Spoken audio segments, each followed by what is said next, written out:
ସୁନ୍ଦର ସେହି ହୃଦୟ ଯିଏ ଅନ୍ୟର ଦୁଃଖ ବୁଝିଥାଏ। ସୁନ୍ଦର ସେହି ଆବେଗ ଯିଏ ଅନ୍ୟର ଭାବନାକୁ ବୁଝାଇଥାଏ।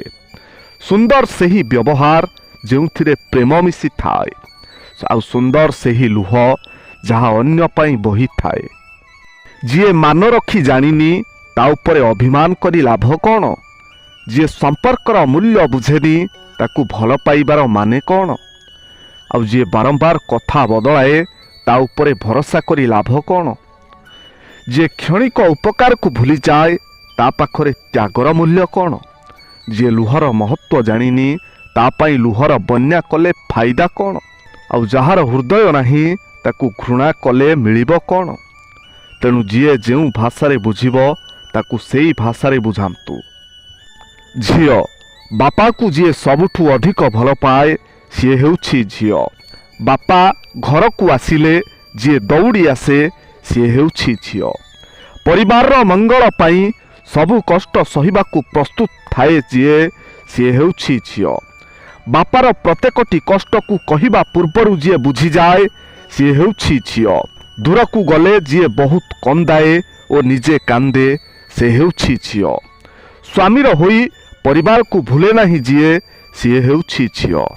ସବୁ ସହି ନିଜ ଦୁଃଖକୁ ଲୁଚାଇ ରଖେ ଯିଏ ସିଏ ହେଉଛି ଝିଅ।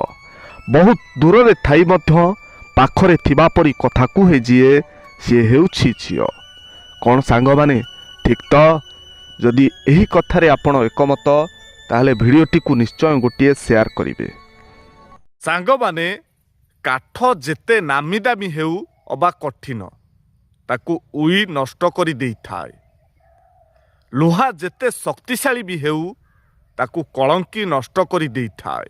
ଠିକ୍ ସେମିତି ମଣିଷ ଯେତେ ବି ପ୍ରଭାବଶାଳୀ ବ୍ୟକ୍ତି ହୋଇଥାଉ ନା କାହିଁକି ତାକୁ ଗର୍ବ ଆଉ ଅହଙ୍କାର ନଷ୍ଟ କରି ଦେଇଥାଏ।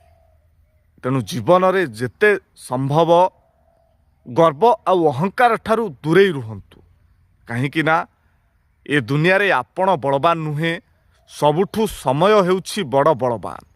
ସମୟ ଭଲ ଥିଲେ ଆପଣଙ୍କର ସବୁ ଭଲ, ଆଉ ସମୟ ଖରାପ ଥିଲେ ମଣିଷ ସମ୍ପୂର୍ଣ୍ଣ ଅସହାୟ ହୋଇଯାଏ।